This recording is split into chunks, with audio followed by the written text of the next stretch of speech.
The Subtle Art of Not Giving a F by Mark Manson challenges the conventional self-help narrative by advocating for embracing life's struggles and focusing on what truly matters.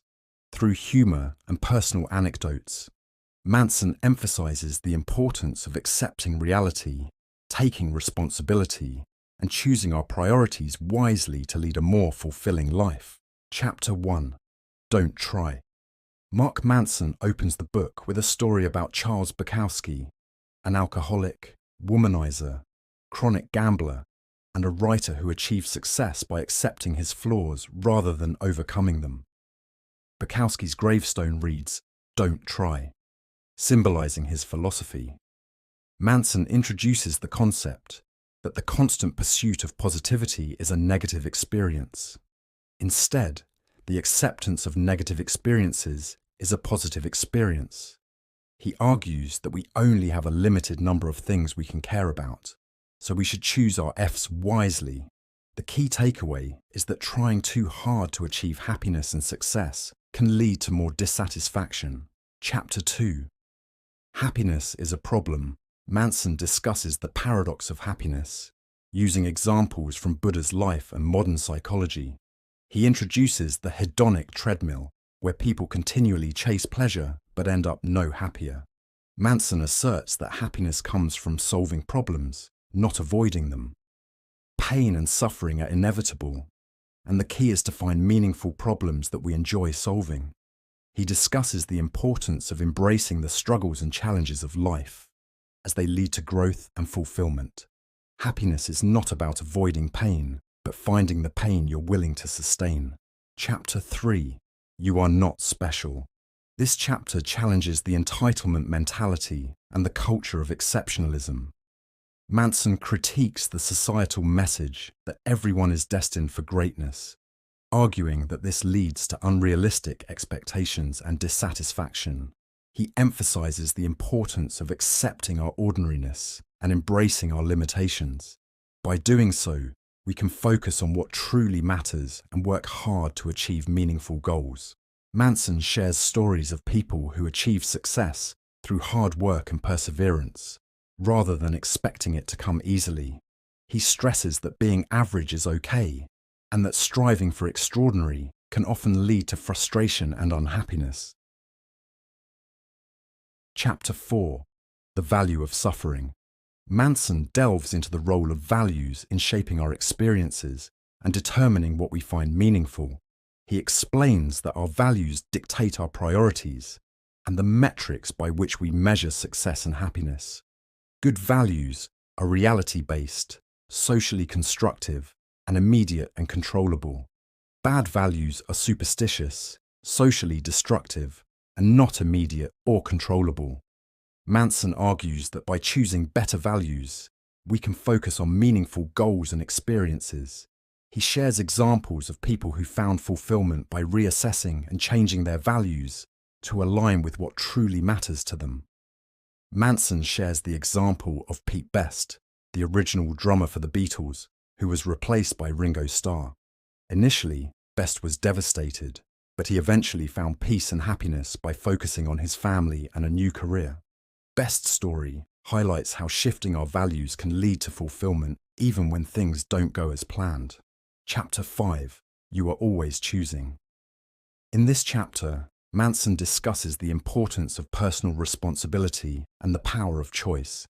He argues that while we cannot control everything that happens to us, we are always responsible for how we interpret and respond to events. This perspective shifts the focus from blaming external circumstances to taking ownership of our actions and decisions. Manson introduces the responsibility fault fallacy, where people confuse taking responsibility for something with being at fault for it. By embracing responsibility, we empower ourselves to create positive changes in our lives. He shares anecdotes and examples of people who took control of their circumstances and made proactive choices. Chapter 6. You're wrong about everything, but so am I. Manson explores the human tendency to hold on to beliefs and resist admitting we might be wrong. He encourages embracing uncertainty and being open to the possibility that our beliefs and knowledge are flawed. This intellectual humility allows us to learn and grow continuously. Manson argues that certainty is the enemy of growth, and by questioning our assumptions, we can develop a deeper understanding of ourselves and the world. He introduces the concept of the Manson's law of avoidance, which states that the more something threatens our identity, the more we avoid it. He shares examples of how embracing uncertainty can lead to personal growth and deeper insights, such as, you avoid telling your friend that you don't want to see them anymore because ending the friendship will conflict with your identity as a nice and forgiving person. By not addressing the issue, you maintain a self-image that aligns with your belief of being kind, even though the friendship may no longer be healthy or fulfilling. Chapter 7. Failure is the way forward. This chapter emphasizes the importance of embracing failure as an essential part of the growth process. Manson argues that avoiding failure means avoiding growth, and that each failure provides valuable lessons and opportunities for improvement. He discusses the importance of resilience and perseverance, highlighting that success often comes from repeated failures. Manson uses examples of successful people who faced numerous setbacks before achieving their goals, such as Thomas Edison. Known for his invention of the light bulb, Edison faced thousands of failed attempts before successfully creating a functional light bulb. He famously said, "I have not failed. I've just found 10,000 ways that won't work." His perseverance and willingness to learn from each failure were key to his eventual success. Manson encourages readers to redefine their relationship with failure and see it as a necessary step towards success. The key is to learn from each failure and keep moving forward. Chapter 8. The importance of saying no.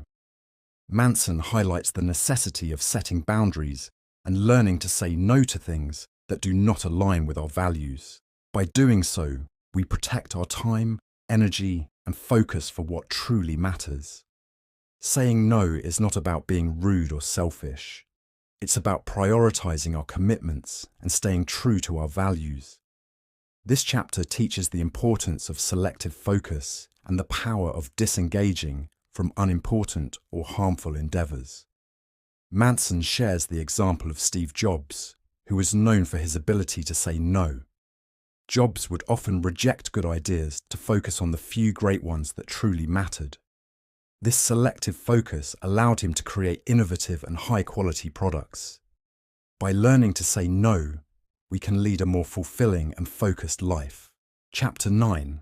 And Then You Die. The final chapter brings the book to a philosophical conclusion by discussing mortality.